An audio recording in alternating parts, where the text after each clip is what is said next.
Hey everyone, welcome back to another session of our CISSP study group.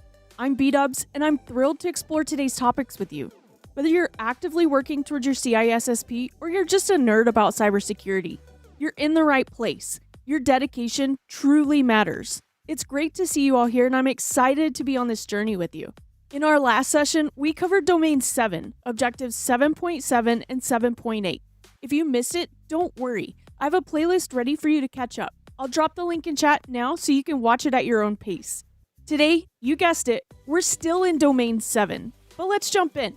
Today we'll cover Objectives 7.9, Understand and Participate in Change Management Processes, 7.10, Implement Recovery Strategies, 7.11, Implement Disaster Recovery Processes, 7.12, Test Disaster Recovery Plans, and 7.13, Participate in business continuity planning and exercises. We'll explore change management processes, recovery strategies, disaster recovery processes, testing, DR plans, and business continuity planning. These are the skills that will make you the hero when things go wrong. And trust me, in cyber, chaos is just another Tuesday. Have you ever experienced a system crash or watched a change go completely sideways? Maybe you've deployed a patch that brought everything down or tried to restore from a backup that failed. These objectives are your playbook for preventing and fixing those exact scenarios. So grab your monster and let's dive in. Let's start with change management. This is a structured process for modifying systems, applications, or infrastructure while also minimizing risk and disruption. Think about updating your phone. Sometimes the new app works perfectly, but other times it crashes or drains your battery. Now imagine that happening to mission-critical business systems. The stakes are so much higher. That's why change management in IT is critical. It provides a systematic way to implement changes while maintaining security and stability.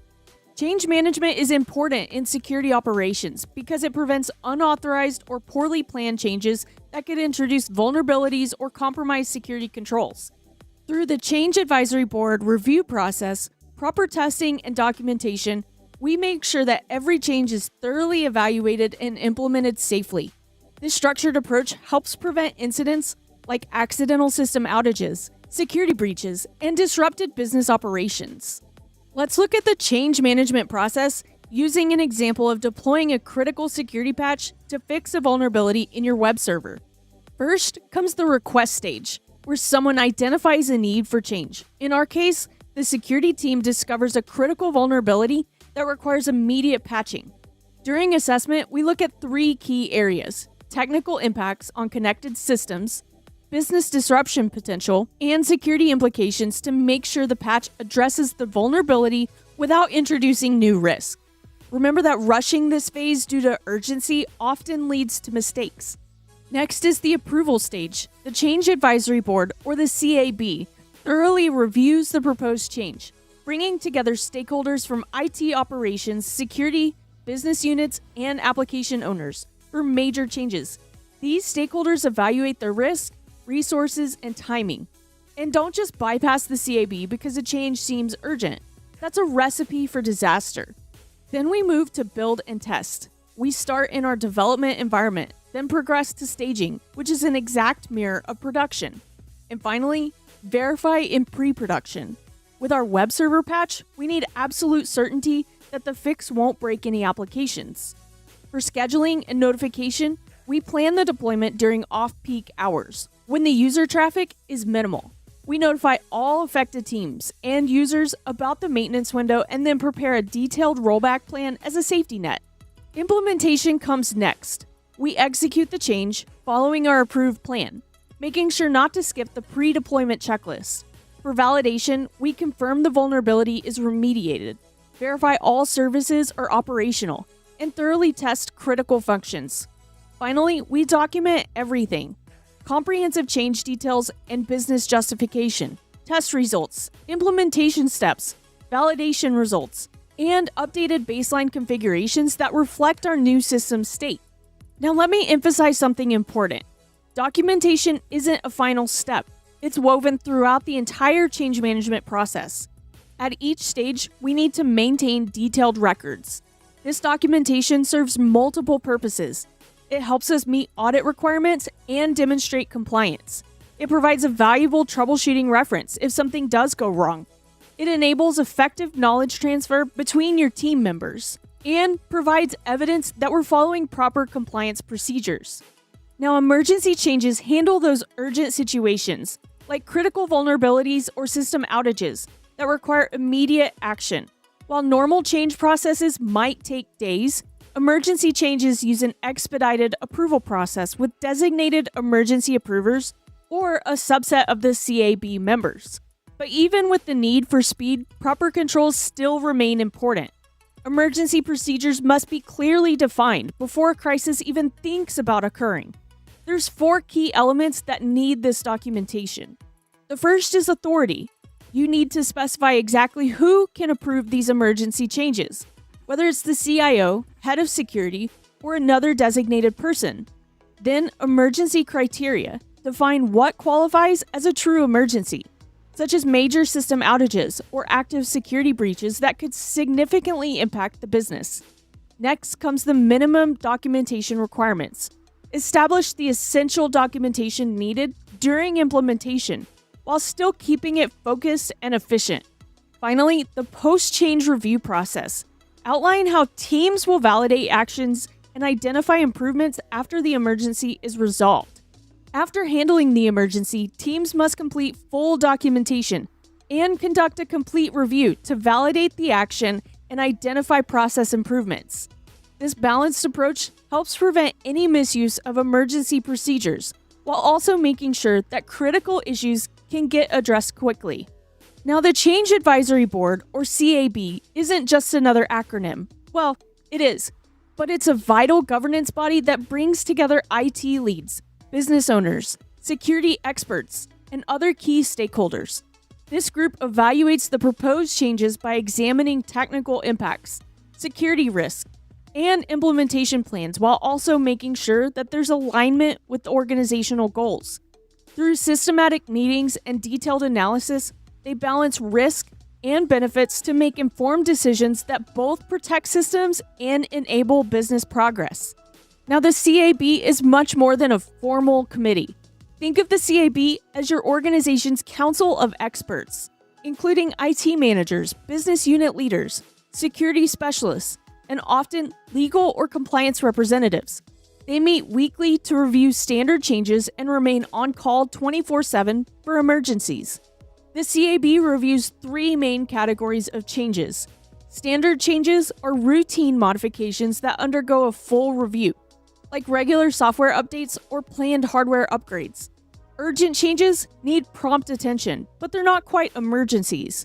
Maybe a degrading performance issue or a security patch that should be applied within a week.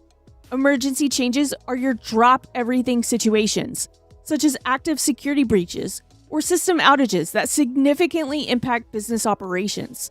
Now, when evaluating these change requests, the CAB requires 5 pieces of documentation. First is the technical implementation plan, which is a detailed playbook outlining what changes will be made, how, and in what order. Next is the risk assessment. What could go wrong, and how will you handle it? You need to be completely honest here. Every change has risks. After that, we need testing procedures. These are the specific steps to verify that the change works without disrupting or breaking anything else. We can't forget our rollback plan, which is a detailed strategy for reverting changes if problems come up. This is your escape plan when things go south. How will you undo the change and quickly get back to a working state? Now, last but not least is the Business Impact Analysis, or BIA.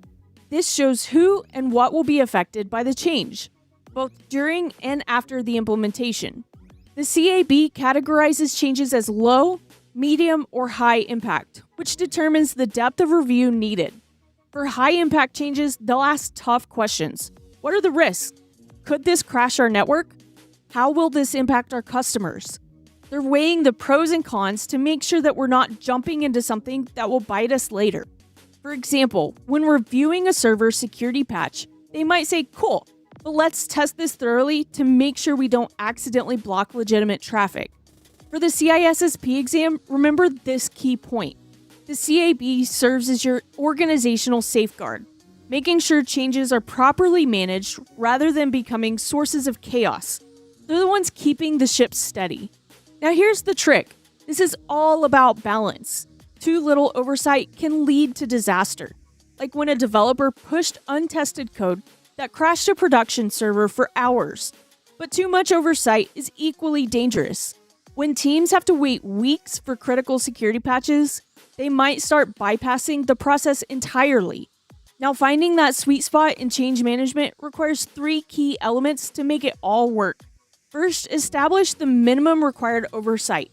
This means implementing the necessary controls, including a security review, a solid testing plan, and of course, a rollback procedure for when those things go wrong. Next, set appropriate timelines. For routine changes, maybe aim for 48 to 72 hours from request to implementation to allow for proper review without creating any unnecessary delays. Finally, maintain an emergency process. Some situations just can't wait, so you need a fast-track system for critical fixes that require immediate attention. Let's think about an example. When implementing a firewall rule change, you start with documenting the proposed change and justification. Then you test it in your lab environment with real traffic patterns. Once it's been verified, you schedule it for a low-impact window, like at 2 in the morning on a Sunday, with your rollback procedure ready to go, just in case. After the implementation, you watch closely for any false positives. This demonstrates the perfect balance: secure, deliberate updates with efficient processes. Now, balancing that oversight and change management requires finesse. Think of it like tuning a guitar. Too loose and the strings flop, allowing unchecked code deployments to create security holes and system outages. That's chaos, and it's a hacker's dream. Too tight, like requiring VP approval for routine patches, and the strings snap.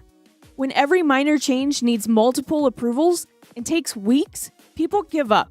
They create shadow IT, and they make unauthorized changes. And the result is even more chaos. To achieve this perfect balance, we measure 3 key metrics that let us know if we're getting it right. First, we track average approval time for standard changes. The sweet spot is 48 to 72 hours. Longer suggests excessive bureaucracy, and shorter might mean rushed reviews. Next, and this is important, we monitor the percentage of emergency changes. This should stay under 10%. If you're seeing more than that, it's a red flag that either your normal process is too slow or people are abusing the emergency track, or both. Finally, we track any unauthorized changes, targeting 0. Every unauthorized change is a potential security risk and a sign that our process needs adjustment. If people are bypassing the system, we must understand why and fix the underlying issues. Now here's your framework. Document clear approval thresholds based on risk levels. Establish reasonable timeframes for each change type, and create streamlined processes for routine changes. Think about a firewall rule deployment. With proper balance, you test it, secure quick approval, deploy during off hours, and log it. Smooth and drama-free. For the CISSP, this is about effective risk management, maintaining control without causing paralysis. Now, I want you to think about this scenario. Your company's entire customer database disappears overnight. Sudden poof. Or worse, ransomware encrypts all your critical files. These aren't just hypothetical threats. Organizations face them daily. That's why we need solid recovery strategies. These are your safety net when disaster strikes. We'll take a look at 4 critical aspects of system recovery, including the different types of system failures and the proven strategies for handling each one, helping you identify failure patterns and implement effective solutions. Next is the backup strategies, comparing approaches and understanding which trade-offs make sense for your organization. Then we'll move to recovery sites, from cold sites to hot sites, looking at their capabilities, costs, and appropriate use cases. Finally, we'll look at hardware redundancy options, showing practical ways to prevent single points of failure in your infrastructure.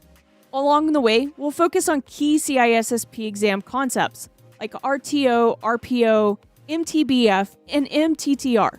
When hardware fails, floods hit, or cyber attacks strike, you'll know exactly how to recover fast.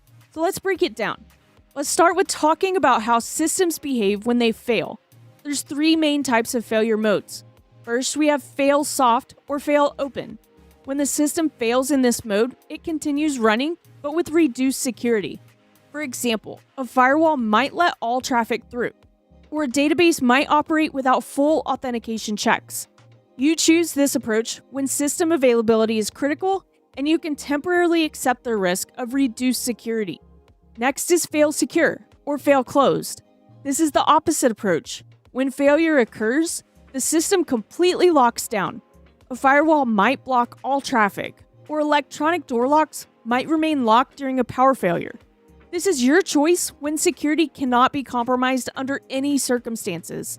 Finally, there's fail safe, which prioritizes human safety above all else, including security. During a fire alarm, emergency doors automatically unlock. In industrial settings, equipment shuts down to prevent worker injuries. This mode is important for any system where human lives could be at risk. Testing these failure modes during the system design phase is critical. You must verify that they're going to behave as intended during the actual failures. Remember, plan for failure, test your assumptions, and fail smart. Now let's talk about backups. These are your insurance policy for data. There's 4 main types of backups that you'll need to know for the CISSP exam. First up, we have full backups. Think of this as taking a complete snapshot of everything in your system. While it takes longer and uses more storage space, it provides the most comprehensive protection. That's why it's typically done weekly. You get that complete point-in-time copy of all your data. Next, we have incremental backups. These are your daily workhorses. They only capture what's changed since your last backup, any kind of backup. They're quick and efficient, but here's the catch. When you need to restore, you'll need your last full backup, plus every single incremental backup since then. It's like putting together a puzzle piece by piece. Now, differential backups offer a nice middle ground. They capture all changes since your last full backup. While they use more space than incremental backups, they make restoration easier because you only need 2 pieces, your last full backup and the most recent differential. This makes them a popular choice for daily backups. Finally, we have mirror backups. These are your exact, real-time copies of your systems. They're blazing fast to back up and restore, but they come at a cost. They require the most storage space. You'll typically see these used for your most critical systems where every second of downtime counts. Now let me walk you through an example of how different backup types work in a typical week. On Sunday, we do our full backup. Think of this as taking a complete snapshot, or in this particular case, 100 gigabytes of all our data. Throughout Monday to Saturday, we have 2 options for daily backups. With incremental backups, we're just grabbing what's changed each day. It's a neat 2 gigabyte package each time. With differential backups, we're collecting all changes since Sunday. So it grows from 2 gigabytes on Monday and maybe 12 gigabytes by Saturday. And if we're using mirroring, we're maintaining an exact real-time copy, which is a constant 100 gigabytes that's always up to date. Now, backups also use what's called an archive bit. This is a little flag on every file that can either be a 1 or a 0. It's set to 1 if the file has changed since the last backup, or 0 if there's not been any changes. Full backups reset it to 0. Incremental flips it after backing up the changes. But differential leaves it at 1, piling up everything since the last full backup. That's how the system knows what information it needs to back up. Remember that you must always verify that your backups can actually be restored. The very best backup is completely useless if you can't recover from it. So pick what fits your recovery speed and storage budget. Now, beyond choosing a backup type, you need a rotation plan to manage your media, whether you're using tapes, disks, or other storage. There's 3 key backup rotation strategies that every security professional should know, each with its own unique approach to managing retention, cost, and restore capabilities. First is FIFO. This is first in, first out. Think of this like rotating your food in your refrigerator. The oldest backup gets overwritten first. For example, with 5 tapes, Monday's backup overwrites last Monday's backup. FIFO is simple to manage and ensures even wear on your media. However, it offers limited historical recovery points. making it ideal for small organizations with tight budgets needing only short-term retention. Next is the Grandfather Father Son Strategy, or GFS. This is a 3-tier system using daily, weekly, and monthly backups. This industry gold standard requires 23 tapes total, 7 for daily backups, these are your sons, 4 for weekly, these are the fathers, and 12 for monthly, the grandfathers. GFS creates a perfect pyramid of protection and provides extensive recovery options with logical organization. You can go back an entire year with your backups without breaking the bank. The trade-off is that you'll need more storage media. This strategy works well for organizations requiring long-term archives with various restore points and offers an excellent balance of cost and flexibility. Finally, there's the Tower of Hanoi strategy, a fascinating approach using an exponential pattern, 1, 2, 4, 8, and 16 days, with minimal media needed. Here's how it works. Tape 1 is used daily, then tape 2 is every other day, and tape 3 every 4th day. While this strategy efficiently uses media and provides multiple restore points, it has a complex rotation pattern. That's why it's best for advanced users who need efficient long-term retention. For CISSP exam purposes, focus on GFS. It's the most widely implemented solution, offering the best balance of complexity, cost, and recovery options. These strategies help you balance your data protection needs against practical constraints like storage costs and management complexity. Now, where do we store our backups? There's several key storage strategies to consider here. First, we have on-site storage. This is your most basic and accessible option. The main advantage is quick access. When you need to restore something, it's right there. It's also cost-effective since you're using your existing infrastructure. But here's the catch, and this is important for the exam. If disaster strikes, your primary site, including both your production systems and your backups, could totally be wiped out. Next up is off-site storage. Think of this as your insurance policy against local disasters. While it takes longer to retrieve your backups, that's the trade-off for better protection. For the CISSP exam, remember that off-site storage is a fundamental component of any serious disaster recovery strategy. Then we have cloud storage, which has totally transformed the backup landscape. The beauty of cloud storage is its flexibility. You can scale up or down as needed and access your backups from anywhere in the world. However, there's an important caveat. You're totally dependent on internet connectivity. If your connection goes down, so does your access to those backups. Finally, let's talk about electronic vaulting. This technology acts like a robotic librarian that manages all your backup tapes automatically. For large enterprises handling massive amounts of data, this automated approach is a game changer. It minimizes human error and ensures consistent backup management. Remember that your choice impacts both cost and recovery speed. Tighter recovery windows usually mean higher costs. Now, Cyclic redundancy checks, or CRC, helps to ensure data integrity. This mathematical method uses polynomial division to create a unique fingerprint or checksum for your data. During the backup, CRC performs mathematical calculations on your data to create a unique verification code. When verifying the data later, it recalculates the CRC. A perfect match confirms data integrity and means that your data is intact, while a mismatch indicates corruption.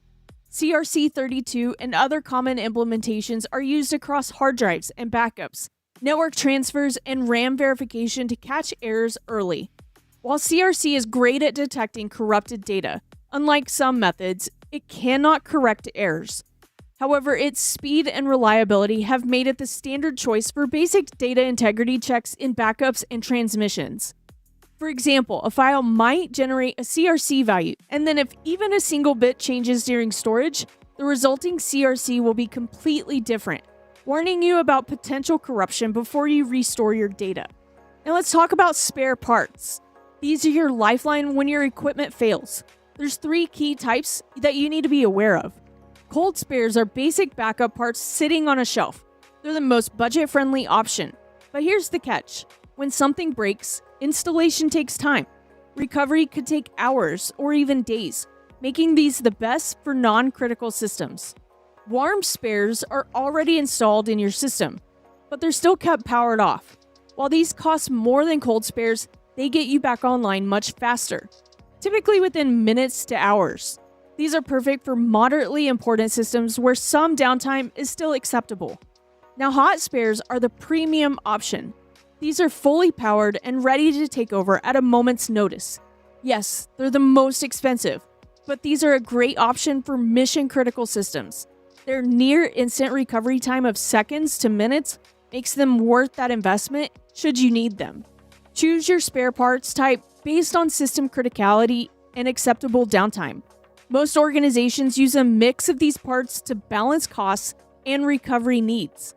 Remember that regular testing makes sure that your spares will work when you need them. Now let's dive into RAID, which stands for Redundant Array of Independent Disks. This technology uses multiple drives together to either boost speed or enhance data safety. There's 4 of the most important RAID levels that you need to know about. First, we have RAID 0, or stripping. Think of this as splitting your data across 2 or more drives, like dealing out a full deck of cards to 2 or more people. It's blazing fast because each drive handles part of the work, and you get to use 100% of your storage space. But here's the catch. If any drive fails, you'll lose everything. That's why we typically only use RAID 0 for temporary data or workstations that need maximum speed, like video editing stations. RAID 1 is mirroring. This one is simple. Everything gets written to 2 drives simultaneously. It's like having a perfect backup copy at all times. You only get to use half of your total storage space, but the redundancy here is fantastic. Reading the data is quick since either drive can handle the requests, though writes are a bit slower since you're writing everything twice. This makes RAID 1 perfect for operating system drives or any critical data that you can't afford to lose. RAID 5 is parity protection. This is where it gets interesting. RAID 5 needs at least 3 drives and uses parity to protect your data. Think of parity as a mathematical safety net. If one drive fails, we can rebuild its contents using the parity information. You get a good balance of speed and safety. Plus, you can use most of your storage space. This makes it ideal for general servers and storage arrays. Finally, RAID 10 is mirroring and stripping. This is your premium option, combining the best of RAID 1 and RAID 0 together. You need at least 4 drives for RAID 10, and it works by first mirroring your data and then stripping across the mirrors. Yes, you only get half of your total storage space, but you get excellent read and write speeds, plus strong redundancy. This is why RAID 10 is the go-to choice for high-performance databases and critical applications where both speed and safety are important. So RAID 0 is pure speed, RAID 1 is pure safety, RAID 5 is the sweet spot for most use cases, and RAID 10 is the premium choice when your budget allows. Remember that RAID isn't a backup. It only protects against drive failures and eliminates the single point of failure in only using one drive. Now there's 2 key approaches to system availability. First, we have clustering. Think of clustering as a team of systems working together, like a group of web servers sharing the workload. What makes it interesting is that if one server goes down, the others pick up the slack. Imagine you have 4 servers. Each server is handling 25% of your traffic. If one fails, the remaining 3 automatically adjust to handle about 33% of the traffic each. While your total capacity is reduced, your service stays up and running. The second approach is redundancy. This is different from clustering because instead of sharing the load, you have a primary system with an identical backup standing by. It's like having an understudy in a play. When the star can't perform, the understudy steps in to take over the entire role. For example, you may have a primary database server with a hot standby that mirrors all your data in real time. If the primary fails, the standby takes over instantly, maintaining full capacity without any degradation in service. Both of these approaches keep things available, but clustering accepts reduced capacity, while redundancy maintains full capacity through failover. Now let's talk about something critical for any organization: recovery sites. When disaster strikes your primary location, you need a solid backup plan. Let's look at the different types of recovery sites and how they can keep your business running. A cold site is your most basic option. This is an empty space with just the essentials: power, cooling, and basic networking. Think of it as an empty data center space that's ready to be filled. The main challenge here is that it takes a significant amount of time to set up, since you need to transport and install all your equipment to get the site up and running. Moving up the ladder, we have warm sites. These facilities come partially equipped. You have some systems and connections that are already in place. Imagine a backup data center with your core infrastructure installed and waiting for you. Your main challenge is keeping the configurations up to date. Next, we have hot sites. This is where things get serious. A hot site is a fully equipped facility with real-time data replication. This is basically a mirror of your production environment. The trade-off here is that you'll need to manage constant data synchronization and handle high bandwidth costs. Now here's the interesting option. A mobile site is like a hot site that's ready to go, but it's a portable solution that you can deploy wherever you need it. Think of it as a container-based data center on wheels. While this is more flexible, it has limited capacity and depends heavily on the deployment environment. Finally, we have the premium option, redundant sites. This is a complete duplicate facility with all its own staff. These are your active data centers. It's also the most expensive choice with duplicate equipment and personnel, but it offers the highest level of protection. Organizations will often use a hybrid approach. Maybe a hot site for the critical systems and warm sites for less essential operations. The key here is balancing recovery speed needs against your budget constraints. Remember that faster recovery always means higher costs. Now there's a few other considerations we should keep in mind when choosing our recovery sites. Geographic disparity is important. Your recovery sites should be at least 100 or more miles apart to avoid shared natural disaster zones. Think earthquakes, hurricanes, and power grid failures. There's 3 main types of recovery sites available. First, we have internal sites. These are owned and operated by your organization. While these provide complete control, they do come with higher operational costs due to the dedicated staff and ongoing maintenance requirements. Then we have external sites. These are managed by providers like SunGard or various cloud services. External sites offer lower upfront costs but require ongoing subscription fees. The main advantage is included professional management and support. Finally, there's reciprocal agreements. These are basically partnerships between companies to share recovery facilities. These are rare nowadays for good reasons, mostly trust and security concerns when organizations are sharing facilities. There might also be system compatibility issues between organizations, potential capacity problems during widespread disasters, and then complex legal and liability considerations. Now there's 2 critical components of disaster recovery planning that deserve some special attention. First are the resource capacity agreements. These are your guaranteed lifelines during a disaster. These agreements usually cover 3 areas, which is emergency fuel delivery within 4 hours, which is critical when generators become your lifeline. Guaranteed hardware replacement SLAs, making sure you have quick replacement of any critical equipment. And priority support response times, putting you at the front of the line during an emergency. The second component is multiple processing sites. This is like the Rolls-Royce of available solutions. It's powerful because your operations run in parallel across different locations, like multiple engines on an airplane. If one site experiences problems, the others continue without interruption through instant failover. While it's the most expensive option, it does provide the ultimate protection when downtime just isn't an option. Think of this as insurance for your most critical operations.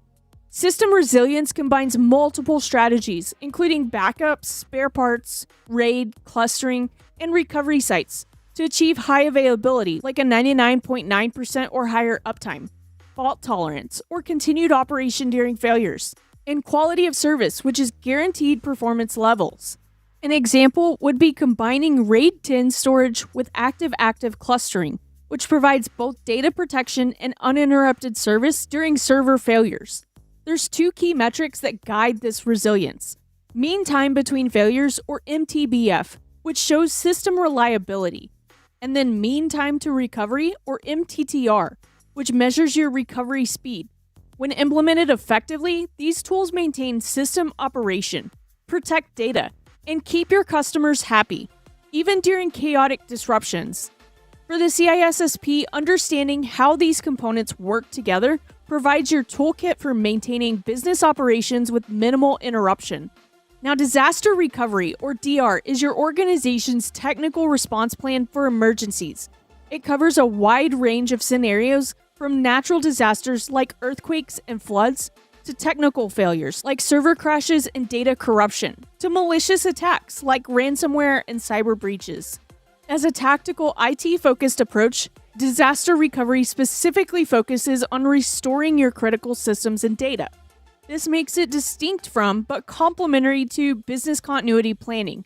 While disaster recovery handles the technical side of recovery, business continuity planning takes a broader view of maintaining the overall business operations. Now let's clarify the key components here and their relationships. Business Continuity Management, or BCM, is the overarching framework that oversees all continuity efforts. Think of this as the master plan for keeping your organization running through any disruption. Now, under Business Continuity Management, we have two key components. First is Business Continuity Planning, which is your high-level strategy for keeping business operations running during a crisis. For example, during the pandemic, many organizations had to quickly establish remote work sites. That's exactly what BCP helps you prepare for. The second component is Disaster Recovery Planning, or DRP, which focuses specifically on your IT systems and infrastructure. If your data center loses power, DRP is your step-by-step playbook for getting those servers back online. Now, every disaster recovery plan follows a structured process. This is important to understand. First, we develop our policy. We lay down the ground rules for what we're protecting and why it matters. Then we conduct a business impact analysis, or BIA. This is where we identify our critical systems that must stay running no matter what happens. Our third step is to select our controls. We're basically choosing our security measures to protect those critical systems. Then we create our strategies. We develop our game plan for responding when things go wrong. And trust me, at some point, things are going to go wrong. The next step is to document everything. This isn't just paperwork.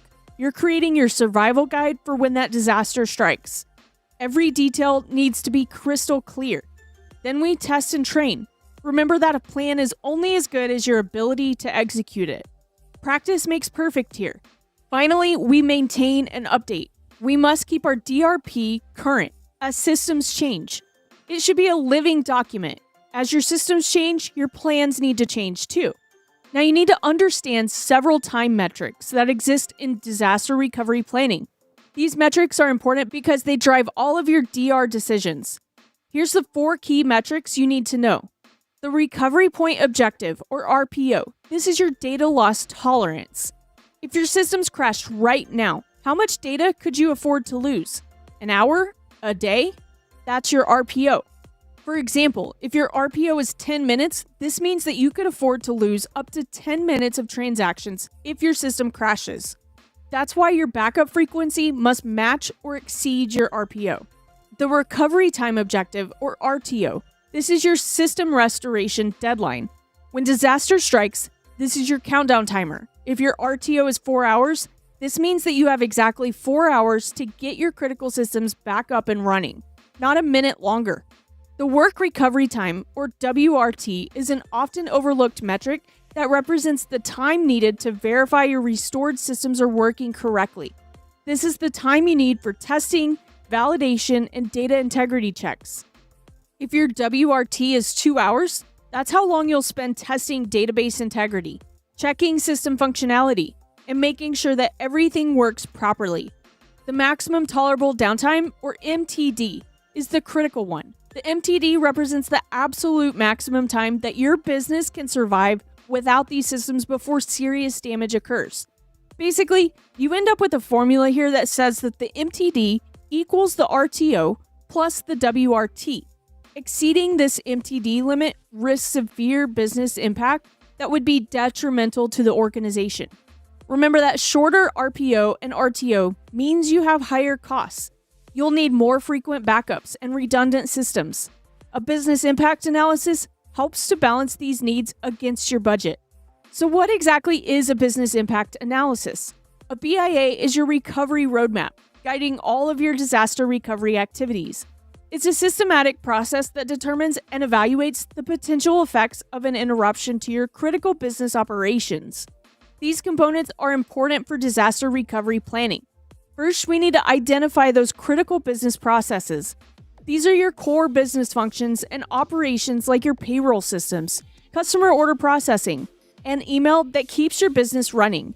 We also have to look at the supporting infrastructure and key dependencies that make these processes work. Next comes the impact assessment. We analyze the impact of process failures on your business, customers, and bottom line. What happens when these core processes fail? What would that do to your business? We calculate potential financial losses, evaluate customer satisfaction impacts, consider legal and regulatory consequences, and assess potential reputational damage. Then we get into determining the technical metrics, your MTD, RPO, RTO, and WRT that we just talked about. These are the metrics that guide your disaster recovery strategy. We also identify all recovery resources needed. This includes your servers, critical data, and, most importantly, any key personnel who must be ready when things go wrong. Then we map those system dependencies and set our recovery priorities.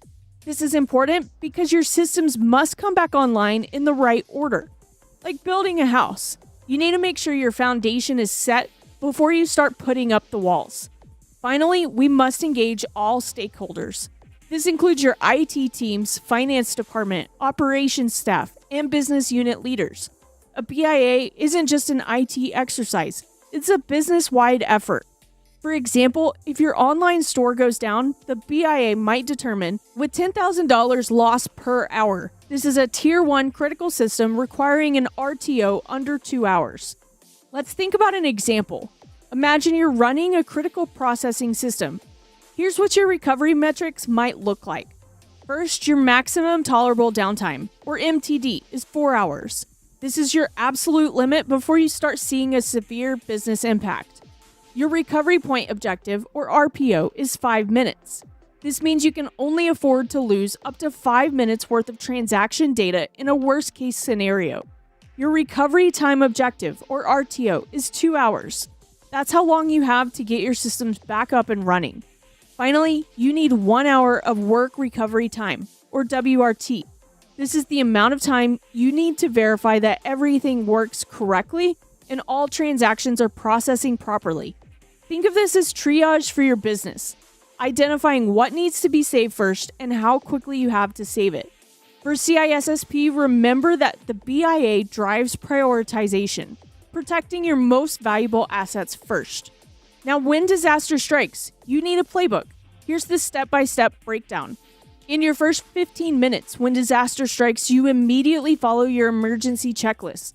Evacuate if necessary, call emergency services, and trigger your disaster response plan. For example, if there's a fire alarm in your data center, you must act fast and shut down systems safely while evacuating any personnel in the area. Document all of your initial actions.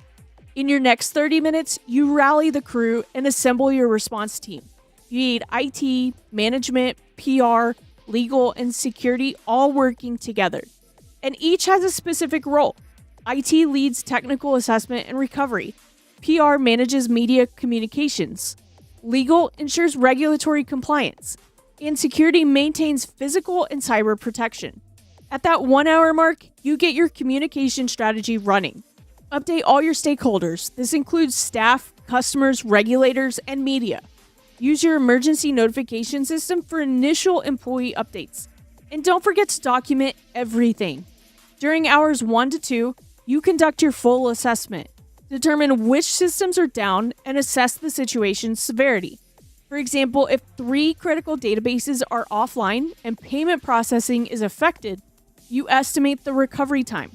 And if that time exceeds your maximum tolerable downtime, or that MTD, you declare a disaster.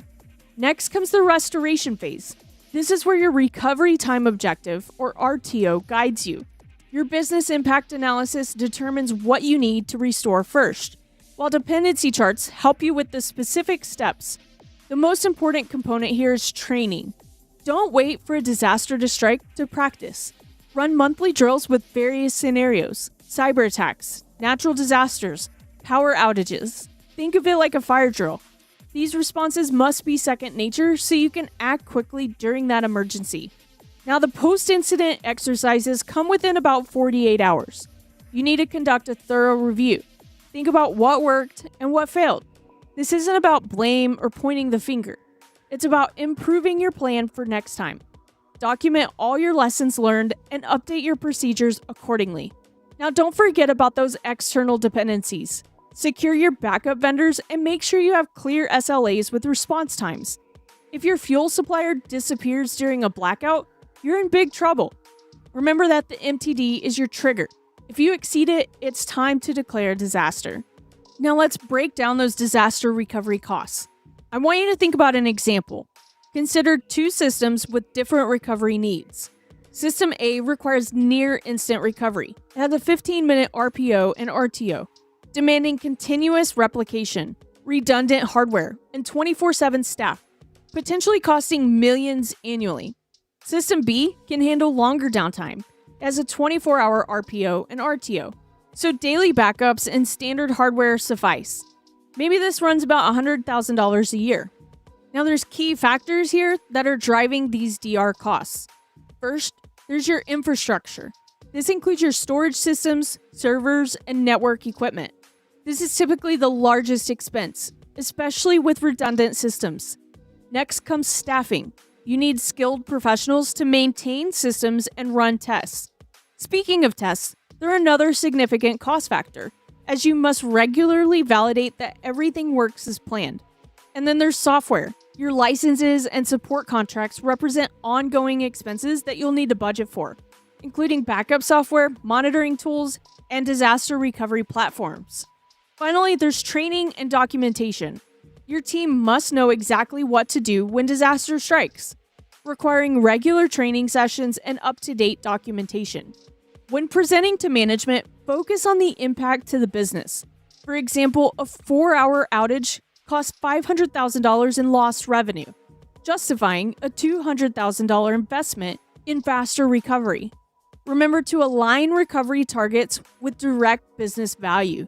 You'll need a tighter RPO and RTO for those critical systems, and then more relaxed targets where longer recovery is acceptable. It's about finding that sweet spot between protection and budget. Now let's talk about that restoration order. This is important. Your BIA tells you what systems are most critical, and your dependency charts show you exactly how to bring them back online. So here's a typical sequence. First up is your authentication and directory services. Think Active Directory or LDAP. Without these, nobody can log into anything. Then comes your database servers. These form your foundation. Your applications need them to function, so they must come online before anything else can work properly. Then we bring up the application servers. Remember, these depend on those databases that we just restored. So this order is critical. After that, we can start your web servers. These need those applications that we just brought online to be working first. And finally, we restore your non-critical systems. These can wait until everything else is running smoothly. At a disaster recovery site, follow this order, making sure you hit those critical systems first.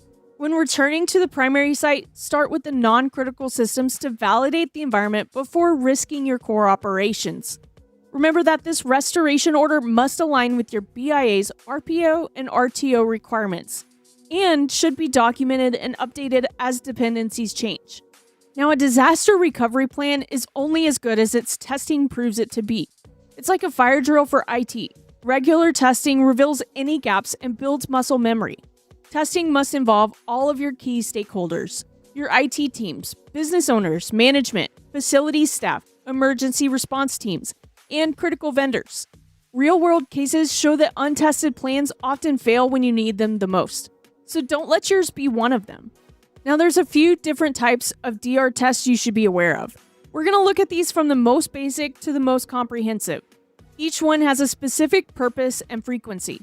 Starting with the read-through test, this might be done quarterly and is your foundation. You'll review all your documentation, verify that your emergency contacts are current, and confirm your backup locations are properly documented. Think of it as a thorough document review. Then we have the walkthrough test, which might be conducted every 6 months. This test brings your team together to discuss various scenarios. For example, what happens if our primary database goes down? Who contacts the backup vendor? It's like the planning for that fire drill. Next are the simulation tests. These might be done annually. You'll get more hands-on here. Your team role plays different scenarios like responding to a ransomware attack.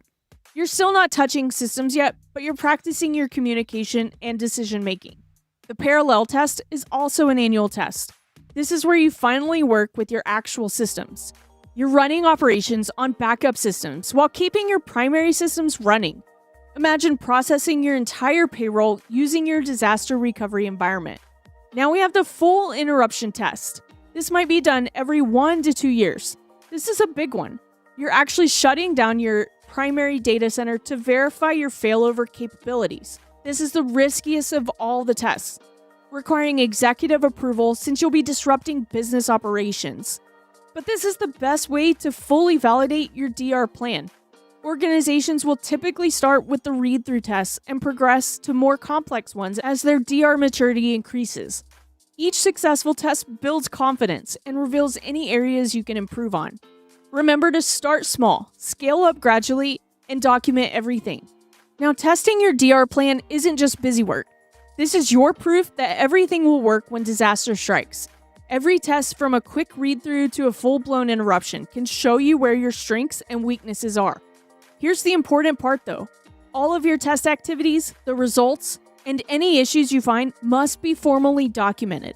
A full interruption test is the ultimate validation, like staging a plane crash to test your parachute. These tests require careful scheduling during planned maintenance windows to minimize the business impact. Now, because they affect your live systems, management approval is absolutely mandatory. 3 key scenarios require management approval. Complete system shutdowns, since taking systems offline affects the entire organization. Failover testing to alternate sites, where we switch operations to backup locations, which is a complex process that needs careful oversight. And any tests affecting your customer-facing systems, which could directly impact the customer experience and your business operations. Now, if you find any issues during testing, you should follow this clear escalation path. First, immediately notify the DR coordinator and IT management team. Document the issue, and then follow the established rollback procedures. For example, when testing a failover to a hot site, you need documented steps to restore service if your main server crashes. Remember that testing validates your plan, while management approval ensures responsible risk management. Now, while disaster recovery focuses on your IT systems, business continuity, or BC, takes a comprehensive approach to keeping the entire organization running. From your personnel and facilities to customer service, and even supply chain operations. Think of business continuity as your organization's complete resilience strategy. Now, business continuity management, or BCM, has goals that follow a clear hierarchy of priorities. And understanding this hierarchy is important for the exam. The safety of people is always our number one priority, no matter what. After all, no business asset is worth risking human life. During Hurricane Sandy, for example, organizations quickly implemented evacuation procedures and enabled remote work to keep their employees safe. Our second priority is to minimize damage to the organization. Once our people are safe, we focus on protecting our critical assets and maintaining our essential systems. Think about a major power outage. After making sure the employees are safe, companies switch to backup power and protect their data centers to keep their core systems running. Finally, we want to ensure the survival of the business by preserving critical customer relationships and maintaining our revenue streams. During the COVID-19 pandemic, for example, many businesses rapidly shifted to online operations to maintain customer relationships and keep that revenue flowing. Remember that this order of priorities isn't just theoretical. Every business continuity decision should flow from these fundamental priorities, with human safety always at the top. For the exam, always think people first. Now let's dive into the business continuity lifecycle. This isn't just a one-time thing. This is a continuous cycle where each phase builds on the previous one. Let's walk you through each phase. The first phase is concept development, which is reviewed quarterly. Here we identify the absolutely critical functions that must keep running no matter what. Think about the payroll systems to keep employees paid, customer service operations that can't go down, and your core IT systems that everything else depends on. Next comes the assessment phase, which is updated about every 6 months. Here we map out our risks and potential impacts. For example, what happens if we face a 24-hour power outage? How would that affect each critical business function? Then there's the implementation phase, which is revised as needed. This is where we build our protection plan, including setting up backup generators, establishing alternate work sites, making sure we have remote system access. All those practical measures that keep us running. Training should happen monthly. This is where you come in and everyone practices their role in the business continuity plan. We run tabletop exercises simulating scenarios like power outages or cyber attacks, so everyone knows exactly what they need to do. The testing phase occurs anywhere from quarterly to annually. Here, we put everything to the test, starting with the simple walkthroughs and progressing to full-scale simulations. This shows us whether our plan holds up under pressure. Finally, there's the maintenance phase. This is ongoing. Business doesn't stand still, and neither should our continuity plan. We're constantly updating it as we add new systems, open new locations, or face new threats.